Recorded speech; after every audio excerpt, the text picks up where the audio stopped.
I honestly can't say I'm all that surprised deep down that future NFL prospects like Leonard Fournette and Christian McCaffrey would elect to skip their bowl games as they've declared for the NFL draft and are going to begin to prepare themselves for the NFL draft process and the meat grinder that is. And they want to protect themselves and prevent potential injury that could potentially sabotage their draft stock. I'm really not that surprised. And frankly, I'm surprised it hasn't happened more often. I'm surprised that it doesn't happen in greater numbers. I would also be surprised if it doesn't become a larger trend to where a lot of these players in the second and third level bowl games that are thought of as day one or day two NFL prospects are going to skip the games. To where now college football faces a whole different problem with trying to get audiences for the bowl games, and that the big time star players are looking ahead to the NFL and decide that they don't want to play this one last, frankly, meaningless game for nothing and potentially risk injury and cost themselves a lot of money. Now, I can't lie, the football fan in me, while I'm not surprised by it, is very disappointed in it. Because on the one hand, I want to sit there and call these guys out to task and say, you're quitters. You're pussies. It's a soft bitch ass move. Just because you're not playing in the college football playoff, you decided to basically pick up your ball and go home. You're not just quitting on yourself. You're quitting on your teammates, your coaches, and what have you. And it's not a very competitive thing to do. And on the one hand, I look at players that make this type of decision and maybe would question their love of the game and question how badly they want to play football. And if they got to the NFL level, if you're in the middle of, let's say, a really bad season like the Browns or the 49ers or the Jaguars or the Bears or other teams are having this year, would players like them quit with a few games left in the season with an injury that they could really play through if they wanted to, but they say, I don't want to. It's a business decision. I got to protect myself. Can't risk long-term injury here. Are those the type of guys that you really want in your locker room on your NFL roster? There's a big part of me that looks at it like that and say, what a punk ass, bitch ass, pussy ass move this is. But unfortunately, as with life, everything is a business decision ultimately. And most certainly, sports are a business and a big business. And for a variety of reasons, I understand why Leonard Fournette, Christian McCaffrey would choose to skip their last college game, skip the bowl game, and begin the process of preparing for the NFL draft.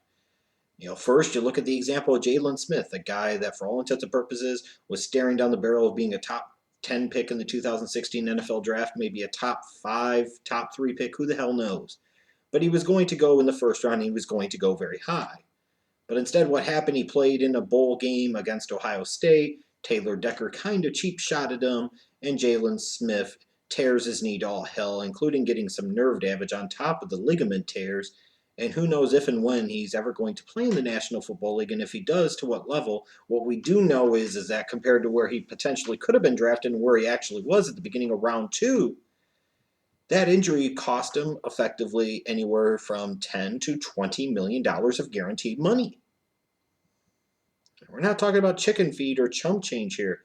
That is a lot of chop, a lot of cheddar that you lost because of one fluke play, one fluke injury, and one meaningless, crappy bowl game. So clearly, that example can stick in the mind of guys like Leonard Fournette and Christian McCaffrey, both guys that are pining to be first-round picks in the NFL draft. For in Fournette's case, potentially top 10 pick and the first running back taken. If a Leonard Fournette, who's been battling injuries throughout the course of this 2016 season, sits there and gets a big, significant injury in his team's bowl game, you're talking about a guy that could potentially be staring down the barrel of losing 10 to 20 million guaranteed dollars. It's easy to sit there on the outside looking in and say, well, it shouldn't matter. You should love to compete and love to play the game. At the end of the day, these guys are businessmen. They are professionals, and they get paid for a certain craft. And the only way they can practice their craft is to be able to utilize their body and their body be healthy. If we were in that position, we may very well choose to do the same thing. A lot of times, too, I think about it from this perspective. You have a lot of coaches, especially at the college level, that will, lead their mid-major team, let's say, to a decent season, and then before the bowl game, they'll bolt for the first bigger job that they can get their hands on and leave the program high and dry. So if a coach can sit there and just up and leave, and people don't shit about it too much, and they could just quit on the team for their own interest and their own benefit, why couldn't a player do the same? And then on top of that, you look at Leonard Fournette. You know, LSU was a train wreck this year in a lot of ways. He's been battling injuries throughout the year. You know, especially with the draft position that he's talking about potentially going in, it makes a lot of business sense for Leonard Fournette to skip his team's bowl game and start preparing for the NFL draft. Christian McCaffrey, you know, maybe with the type of style that he plays more so than Fournette, he could potentially avoid injury, but maybe not. But, you know, he's talking about potentially being somewhere a late first round pick right now. You know, hurting yourself in a bowl game, going from that to maybe a third round pick could still cost you a few $1,000,000. And this is just the reality of today's sporting world. You know, it's not the way that things always used to be. It doesn't mean the way things always used to be were always good. Doesn't mean we have to like it. You know, and I'll still stand by there's a part of me that, you know, from a pure competitor standpoint, an athlete standpoint, a football standpoint, thinks it's kind of a punk ass quitter's move. And, you know, kind of thinks it's a bitch ass thing to do. But on the flip side, I understand it and I get it.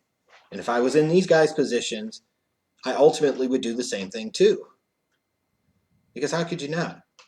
I mean, if somebody told me, hey, you go out there and run that race, you run the risk of potentially screwing up your knee or screwing up your back, and you could lose out on millions of dollars. Or if you don't run this race, there's a very good chance you'll get those millions of dollars. The race doesn't mean that much. I'm not running it. I will try everything I can to protect that potential for millions of dollars. You know, now if one of these guys gets hurt in the draft process before the draft, and you know it could potentially hurt their draft stock, then it's going to seem like it didn't really freaking matter. You know, but again, I get it, and I hope for those that are outraged by this and talk about them being quitters, hey, I hope you show the same outrage when coaches sit there and do this crap too, like Tom Herman going from like what was it, Houston to Baylor.